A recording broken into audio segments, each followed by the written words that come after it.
Allez, votre invité aujourd'hui dans la grande interview en direct sur Boursorama, c'est Nicolas Bavrez. Bonjour. Bonjour, Merci d'être là avec nous. merci à vous de m'avoir invité. Comme un plaisir, vous le savez, comme à chaque fois. Je vous lis, je ne suis pas le seul. Je lisais votre tribune dans Les Échos, je crois que c'était la semaine dernière, si je ne me trompe pas. Vous expliquez que cette crise sanitaire était non seulement sans précédent, mais différente de toutes celles qu'on a connues par le passé. Et ce qui est intéressant, je trouve, c'est de, vous disiez, il serait erroné et dangereux d'essayer d'analyser la crise d'aujourd'hui en se référant au passé. Expliquez-nous. En fait, c'est une crise qui est unique parce que précisément, d'abord, elle est universelle. On voit qu'elle touche successivement tous les grands blocs. Elle est partie d'Asie, elle a touché ensuite l'Europe, elle touche aujourd'hui les États-Unis, elle va gagner ensuite le monde émergent. Et c'est aussi une crise qui est unique par sa complexité. Elle est à la fois sanitaire, vous l'avez dit, mais elle est aussi économique et elle pourrait devenir, elle est déjà financière par le manque de liquidité, mais elle pourrait déstabiliser à nouveau le système financier si les défauts des entreprises s'étendent. Et c'est pour ça que on peut dire que c'est à la fois l'équivalent de la grippe espagnole de 1918, plus la dépression des années 30, plus le krach de 2008. Et donc, quand on veut faire référence uniquement à tel ou tel de ces événements, on se trompe. Et de même, on se trompe quand on parle de guerre, parce que l'origine du problème n'est pas économique, l'origine du problème reste sanitaire. Et donc, il ne s'agit pas de militariser la société, il ne s'agit pas aujourd'hui de faire face à un ennemi extérieur, djihadiste ou État empire qui voudrait s'étendre à nos dépens. Il s'agit au contraire de remettre en route l'économie et la société civile en traitant la crise sanitaire, c'est-à-dire en soignant la population. Ouais. Et donc, quand on fait référence soit à 1929, soit à une guerre, je pense qu'on se trompe, et comme on se trompe sur le diagnostic, on se trompe sur les remèdes. Enfin, en même temps, sur les remèdes, vous le disiez, il y a eu cette réponse, cette réaction, on l'a évoqué longuement ici tous les jours, budgétaire, monétaire, qui est là encore sans précédent, qui semble être à la mesure de ce qu'on vit, non ? Oui, alors, il y a un contraste qui est très grand sur le plan économique et financier. On a eu une mobilisation, là encore, sans précédent de la politique économique. Plus de 7 000 milliards de dollars dans les grands pays développés. Et de fait, on a sans doute, on a fait à court terme ce qu'il fallait, c'est-à-dire qu'on a garanti une partie importante des revenus, on essaye d'assurer la survie des entreprises le plus possible, et puis on a fourni massivement de la liquidité pour éviter un blocage du système financier. En revanche, il y a deux choses qui sont frappantes. Ouais. C'est que d'abord, sur le plan sanitaire... ouais, allez-y, parce que c'est ce point-là. Allez-y, je vous écoute. Il y a un vrai sujet là. On a deux choses. D'abord, sur le plan sanitaire, si vous voulez, le contraste est très grand. On a des soignants qui sont héroïques. Je rappelle que dans un hôpital qui a quand même été sinistré, martyrisé en termes de manque de moyens, on a réussi, en l'espace de quelques semaines, à doubler les lits de réanimation, en dépit de l'inertie de la bureaucratie de santé publique qu'on voit à l'œuvre en freinant les tests de toutes les manières possibles. Mais ce qui est vrai, c'est qu'on a un vrai krach de la santé publique, le manque d'anticipation, et par ailleurs, ces soignants se battent dans des conditions qui sont des conditions dans un environnement totalement dégradé, avec pénurie massive de masques, pénurie de blouses, pénurie de tests, pénurie de donc il faut blâmer, juste le constat, on est d'accord. Nicolas Bavrez, on est d'accord sur le constat. Donc il faut blâmer, au-delà de la France, les gouvernants. En même temps, c'est toujours facile quand on voit ça de l'extérieur, qui ont justement, vous le disiez, manqué d'anticipation, qui ne nous ont pas préparés à cette pandémie, ce choc sanitaire. D'anticipation, comme vous le dites, d'ailleurs, la France n'est pas forcément le pays qui a le plus mal géré. Quand on regarde ce qui se passe aujourd'hui aux États-Unis, c'est bien pire. Mais il est vrai que quand on regarde un peu l'histoire, le livre blanc sur la défense et la sécurité nationale de 2008 avait mis explicitement en exergue un scénario de pandémie, en expliquant qu'il fallait s'y préparer. Et par exemple, si on prend la question des masques, on avait quand même un stock stratégique de plus d'1 milliard de masques en 2012, et il en restait 140 millions au début de la crise du coronavirus. Donc on voit qu'il y a eu, de ce point de vue-là, clairement une négligence. Et j'ajoute quand même qu'il est quand même incroyable que dans un pays qui consacre 56% de sa richesse aux dépenses publiques, on se retrouve avec une pénurie de masques. Donc, je crois qu'il y a trois choses. Donc, il y a ce manque d'anticipation, ce krach de la santé publique. La deuxième faiblesse qu'on voit, c'est l'industrie biomédicale. On a laissé la production partir en Chine et en Inde, la recherche partir aux États-Unis. Et donc, on se retrouve aujourd'hui dans une situation de très grande dépendance. Et la troisième chose quand même importante, et pour aller au-delà de la France, l'autre faillite, c'est celle de l'OMS et de la coopération internationale. Et donc le fait d'avoir laissé la Chine étendre son emprise sur le système multilatéral que les États-Unis ont abandonné se traduit aujourd'hui et explique aussi le retard qui a été mis dans la gestion de la pandémie, puisque cette pandémie a été tout à fait négligé, sous-estimé par l'OMS, alors même que c'est au cœur de sa mission et que l'OMS peut émettre des recommandations qui sont des recommandations obligatoires pour les États. Nicolas Bavrez, on évoquait le sujet hier avec Jean-Marc Vittori des Échos qui, comme vous, publie des tribunes sur l'arbitrage santé-économie. Est-ce qu'il a été bien dosé par le gouvernement? Et on se dit qu'effectivement, du fait du manque de masques, de la pénurie de masques, de tests de dépistage, il n'y avait pas le choix. Enfin, il fallait stopper l'activité, il fallait confiner, même si ça paraît moyenâgeux pour certains, il n'y avait pas le choix.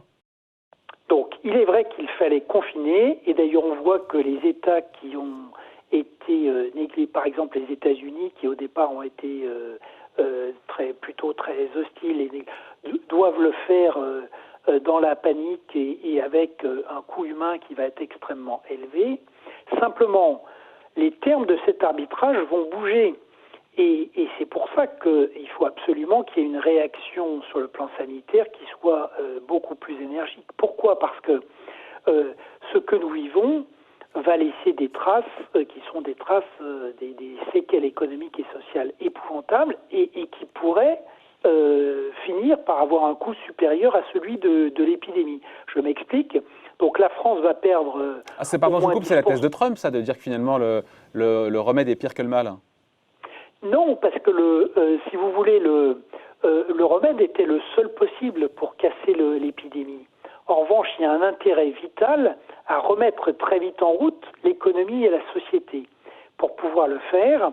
Au risque de se taper, au risque d'avoir une deuxième vague de contamination ? Mais c'est ce que j'allais dire, c'est-à-dire que pour pouvoir le faire raisonnablement, le déconfinement passe par des conditions de mise à disposition de masques pour l'ensemble de la population, de tests, l'augmentation des lits de réanimation.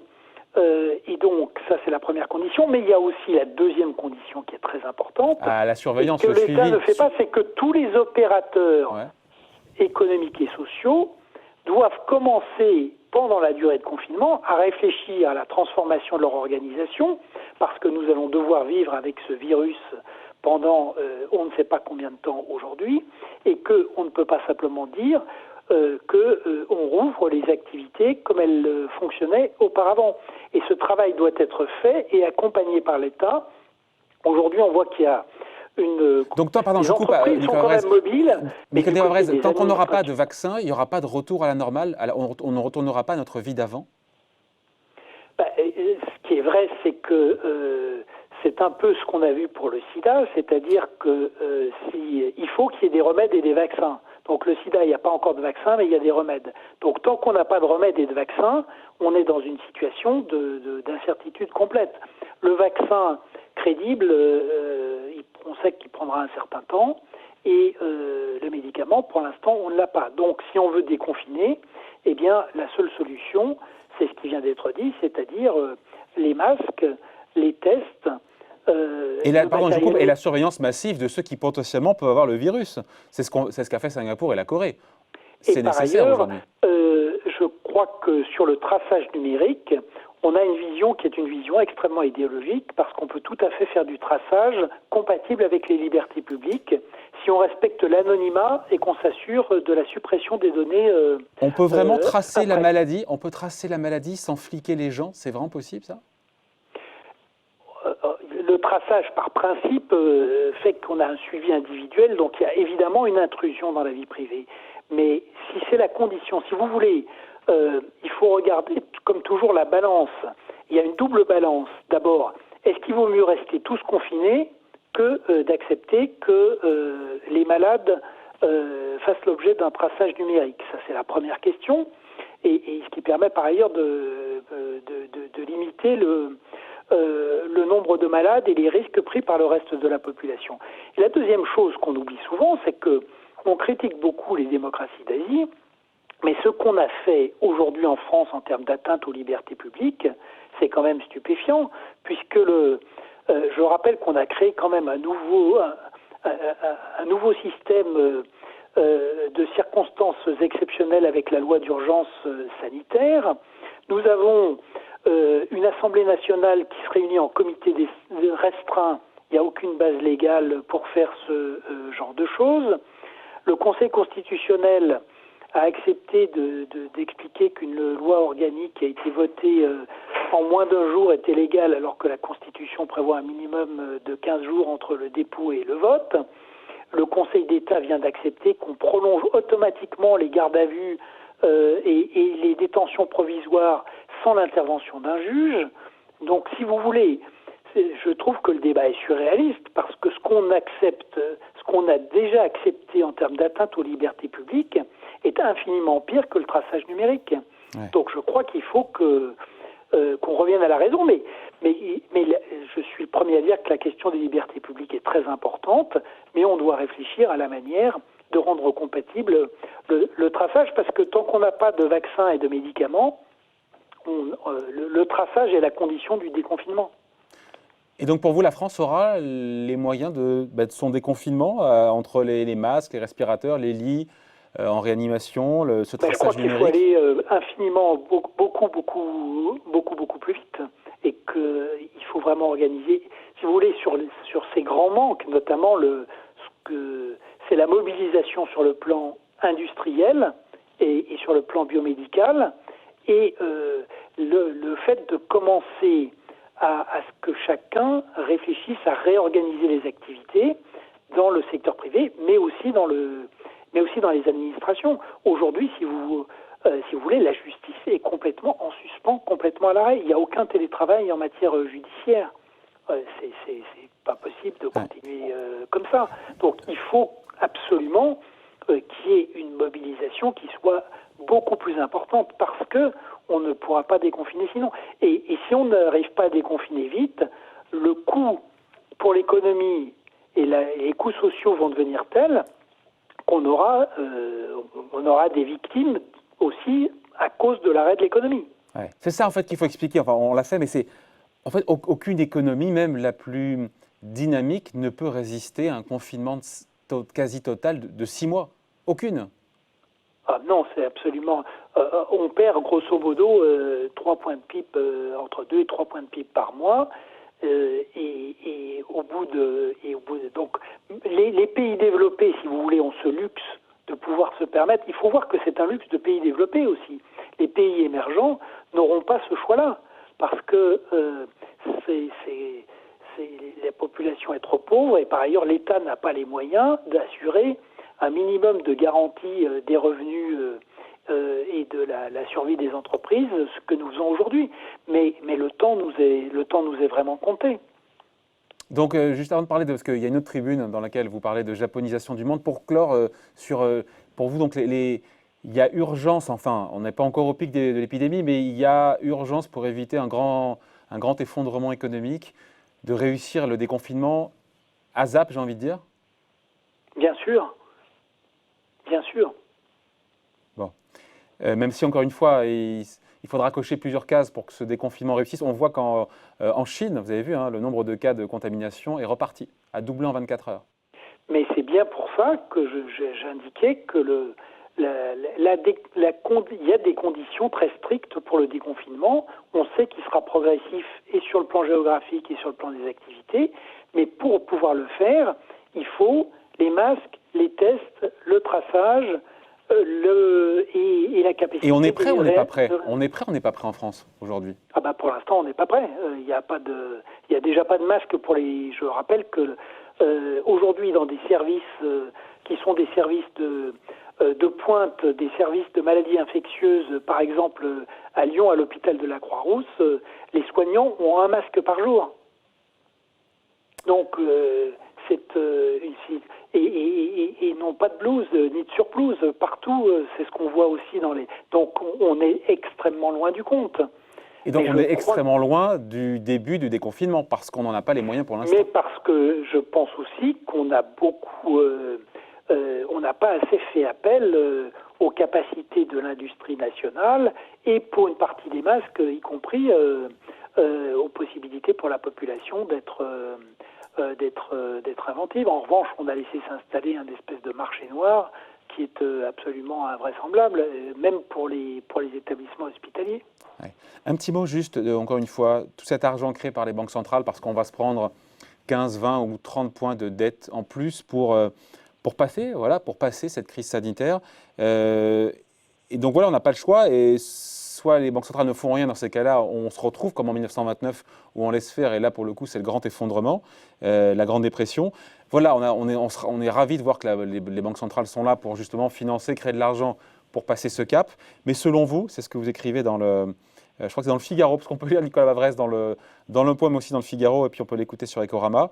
Ça risque de mal se terminer pour vous. C'est ce que vous écrivez, hein?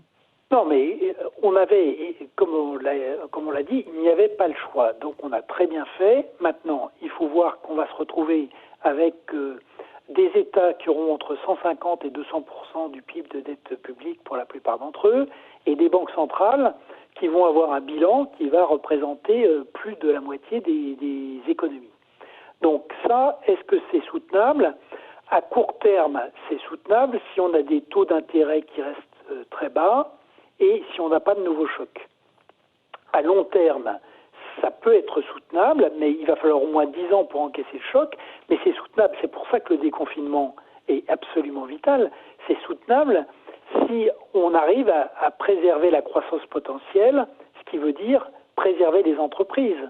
Les entreprises, elles pourront survivre à 4 ou 6 semaines, peut-être 8 semaines de confinement, mais la plupart d'entre elles ne pourront pas supporter plus longtemps.